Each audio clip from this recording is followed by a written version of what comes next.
En 2011, en France, 15 à 20 000 enfants sont touchés par le diabète de type 1.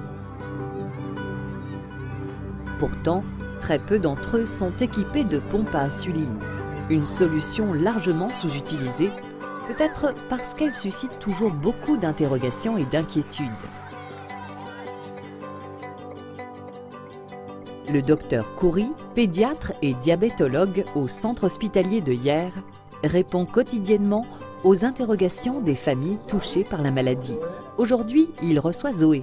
Elle a 8 ans, son diabète a été diagnostiqué à l'âge de 6 ans et demi et elle a de plus en plus de mal à supporter les piqûres. Malgré son jeune âge, c'est elle qui souhaite aujourd'hui la pose d'une pompe à insuline.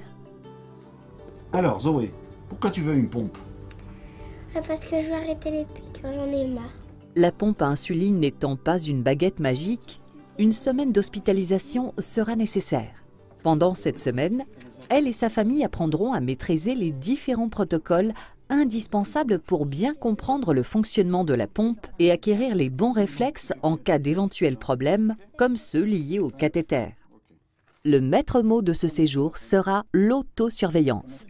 Alors, il existe 3 modèles de pompes qui fonctionnent sur le même principe.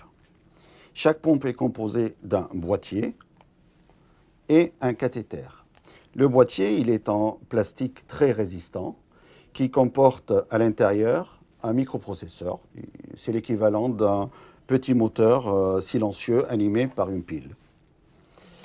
Et puis après, il y a le cathéter qui est constitué de 2 parties, la tubulure et la canule. Ce cathéter relie la pompe au corps de l'enfant. Il y a aussi dans le boîtier le réservoir, un réservoir qui est rempli d'insuline ultra rapide. Le tout est programmable pour administrer de l'insuline à travers cette tubulure, donc qui est liée au corps de l'enfant et de l'autre côté avec le réservoir d'insuline. L'insuline sera administrée en fonction des besoins de chaque enfant, en petite quantité, à débit continu, et c'est le débit de base. Il correspond à l'injection de l'insuline lente de l'ancien traitement. Puis après, l'insuline est administrée avec une quantité plus importante, c'est le bolus qu'on va faire à chaque repas et en cas d'hyperglycémie. C'est capital ça.